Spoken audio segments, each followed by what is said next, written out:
咁之前呢都出咗條片關於呢個新加坡標展之行嘅，我都順便呢忙裏偷閒咁探秘一下呢度嘅二手市場。反正我諗一手市場應該都冇咩特別嘅，我自己覺得。我就一連2日都分別去咗2個非常之地道嘅二手鐘錶買賣地方啦，各有驚喜嘅。我自己都冇諗過，我都竟然可以買到4隻古董錶啊！我自認呢絕對唔係一個古董嘅錶迷啊，都一樣忍唔住。嚴格嚟講呢係3隻半嘅。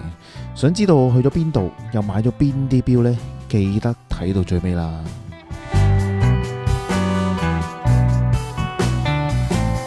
有留意我上一條片嘅話呢，都應該知道我參加咗一個喺新加坡舉行嘅錶展啦。有興趣嘅話可以收睇翻。第一日完結咗之後呢，經過 Fairview 嘅老闆 Ivan 啊，佢介紹咗2個地道嘅地方。咁我首先呢就去咗其中一個啦，心諗應該呢一個呢就大啲嘅。咁就要坐地鐵去呢個 Orchard Road 啦，即係烏節路啦。原來 credit card 呢都已經可以直接入閘噶啦。咁去到 Orchard Road 落車啦，再行多5分鐘左右呢，就會去到呢個 Far East Plaza 嘅。之前嚟新加坡呢，我幾肯定係見過呢個外牆嘅，但係就一直都冇入過去。入到去呢，原來就好似尖東嗰啲商場嘅格調呢，保留翻呢種好90年代嘅感覺。嗱，我都唔敢呢太過張揚咁喺度拍嘢啊，始終呢唔係好清楚當地嘅文化呢，可能佢係好唔歡迎咁樣拍嘢嘅呢，所以我唔知道啦。感覺上個價錢呢同香港差唔多啦。好似呢一隻呢，我冷門地覺得呢，即係我意思即係話冇乜人覺得佢靚，但我覺得佢靚嘅呢隻 Tudor 呢，圍翻大約都係星幣3300蚊到啦，我記得。咁差唔多價錢嘅。咁Landrailer 就大約4萬蚊星幣啦，好似都咁。香港我暫時就唔知道個市價啦，我都唔係好清楚香港賣幾多錢。咁標民自己去衡量一下啦。上年出片嘅時候呢，我已經預測咗呢一隻呢一定會炒起噶啦。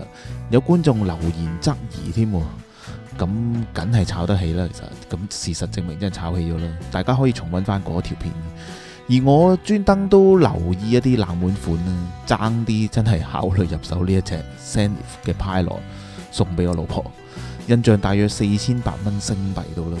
其餘大路款呢，真心冇太認真去睇嗰啲價錢，但係都有若干嘅一啲冷門款嘅，就唔算好多。自問呢，我自己喺呢一度呢，就唔算太有驚喜嘅收穫嘅。咁第2日啦，再戰阿 Ivan 介紹嘅另一個地方。Ivan 就咁講咗 Bencoolen 呢個名嘅啫，即係佢 WhatsApp 打俾我啦 Bencoolen 咁 Ivan 形容就係一個5分鐘嘅步程嘅啫。咁5分鐘就應該比較接近呢個標展嘅會場啦。咁我理解，其實5分鐘好近嘅啫，應該係望都望到噶咯，5分鐘。咁所以呢，就喺附近咁樣揾啦，點知都揾唔到喎，有啲類似嘅嘢。好彩有 Google， 咁啊 search 一下呢個 Bencoolen Watch Store， 咁啊彈啲咩出嚟先啦。咁啊揾到呢一度，咁啊 Google Map 呢就話喺呢度附近，但又唔多覺有咩標鋪喎，莫非係前邊白色 OG 嘅嗰一座？咁啊最後呢，原來就有身邊右手邊嘅呢一座嘅，因為呢度成個區呢都係叫做 Bencoolen 嘅。咁一開始係覺得係有啲難揾先嘅。咁嗱，另一個入口呢，其實就咁嘅樣嘅。琴日嗰個呢，就尖東風格，呢一個呢更加犀利，好似西環嗰啲呢民生嘅商場。因為呢度呢主要係買一啲海味啊、雜貨啊，同埋一啲玉石嘅。個面積呢就唔係話好大，大約呢10零間標鋪嘅啫。咁當然呢，大路款就一樣有噶啦。咁啊嗱，唔好意思啊，人生路不熟，初嚟報道，真係唔係咁敢呢太近距離去拍啲標款。最後我就喺其中嘅2間買咗啲標。先講第一間先，叫做 Asia Timepiece Centre 嘅。其實我一入去呢個商場嘅時候呢，就見到嘅第一間噶啦。一開始呢，都已經發現咗呢間鋪頭咁多古董標嘅，之後呢，就睇晒成個商場啦。咁其實呢，喺另一個鋪位呢，就先發現咗呢2隻嘅 West End Watch Company 先嘅。老實講呢，我真係唔識得呢個牌子嘅，真係純粹俾嗰個1910年代啊 Trench Watch 嘅呢個風格所吸引，特別是呢個字款啦。咁啊直接問下價錢啦，咁就賣300零星幣啦。其實我就真係都唔知道係平定貴嘅，圍翻都係港幣2000零蚊啦，一啲手上鏈嘅款。咁啊起初都諗住只係買白色面嘅啫，咁最後連黑色面都一次過買埋啦，價錢都係一樣嘅啫。咁喺準備俾錢嘅呢個 moment 呢，就見到鴛鴦標盤嘅蛙島喎，好60年代，好特別嘅一個標款。老實講，我都係唔識呢個標款嘅。咁啊價錢都係900零星幣啦，900零蚊啦，亦都係唔知道市價。不過都冇乜所謂啦，又唔算話好貴，又買咗啦。咁呢個時候呢，就要俾錢啦，發現呢，咁，佢又帶翻我去原本嗰間 Asia Timepiece Centre 喎，咁即係同一間嚟噶啦。咁啊買咗3隻錶之後呢，我就問呢個鋪頭啦，其實我係做 YouTube 嘅，可唔可以拍一啲片啊？順便當介紹下你哋啦。咁佢哋都好歡迎，咁啊非常之 nice 啦。咁啊點知一拍片嘅時候呢，又出事啦。咁啊見到其他嘢啦。其實我買呢3隻錶之前呢，係有一個 objective 嘅，有一個目標嘅，就係揾一個錶款，最想揾嘅一個錶款，就係 middle 一啲 TV 嘅款式啦。去到最後呢，點知拍下嘅時候呢，真係俾我見到，叫做最接近 TV 嘅款啦，成為呢個星幣150蚊嘅啫，即係唔使港幣1000蚊。咁啊，最後喺冇計劃之下呢，竟然買咗4隻古董錶，完全超出咗我嘅想象。咁當然亦都可以順便拍更加多呢間鋪頭嘅一啲錶款，當中呢，最瘋狂嘅一定係呢隻 Longines 嘅呢隻捷克派樂錶啊，完全係極少地方可以發現到呢一隻。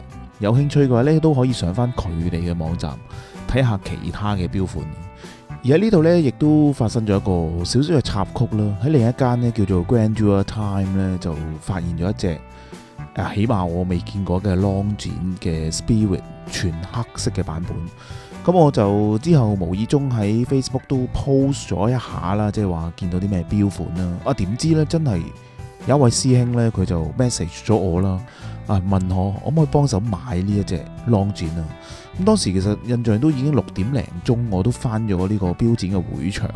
咁最後就走翻去嗰個商場啦，亦都幫咗呢位師兄去買咗嘅。原來呢係同瑞士寶齊來嘅一個合作錶款嚟嘅。咁我仲幫呢個錶鋪啦，俾咗一個5星嘅評價喺 Google Map 嗰度啦。佢哋竟然打翻一大篇文章回覆嚟多謝我添。咁我都係有少少 surprise 嘅呢一度。咁如果你話香港嘅錶鋪都有咁樣嘅話呢，你話幾好啊？咁最後都安全咁運送咗俾嗰位師兄啦。呢位師兄都好開心，恭喜恭喜！最後一日嘅行程嘅早上都加插咗去 Ferio 嘅 office 度睇一睇嘅呢個行程啦。因為都有一個好 close 嘅朋友呢，已經想我直接去幫佢買呢前日先至正式 launch 嘅呢個 Futurist 嘅錶款。反正新加坡啦，我奶都奶啦。咁平時呢都真係唔係成日嚟新加坡啦。咁我諗都順便參觀一下啦。亦都喺呢個 Orchard Road 嘅Orchard Plaza 嗰度呢。咁就喺7樓嘅5號房啦，5號室嘅就係 Ferio 嘅 office 啦。個空間呢雖然又唔算好大，但係已經好有 feel 啦，有一個自己嘅 space 啦，絕對係一個好興奮嘅一件事。中間呢就放咗一個手錶嘅 island 啦，一邊呢就放滿晒錶帶。其實 Ferio 呢之前一開始呢都係做錶帶起家先，再做手錶。我自己都叫做哎呀咁樣唔專業咁去做錶帶啦。咁睇到呢個櫃呢，完全係有共鳴，真係好想喊出嚟。因為只要你做過呢，就會明白背後呢一個辛酸，呢一個操作嘅。咁最後幫朋友攞咗手錶啦，亦都同時幫佢配翻一啲錶帶啦。包括嗰一條好好睇嘅鋼帶，我都啱啱買咗嘅嗰2隻 West End Watch Company 呢，都換咗 Ferio 嘅錶帶，非常之 perfect。特別是係呢一個 Bund Strap 配埋呢個白色嘅面呢，我真係可以用完美嚟形容呢個配搭啊！黑色面嘅話呢，我就配翻一啲呢圖帶啦，2隻都即刻醒目晒。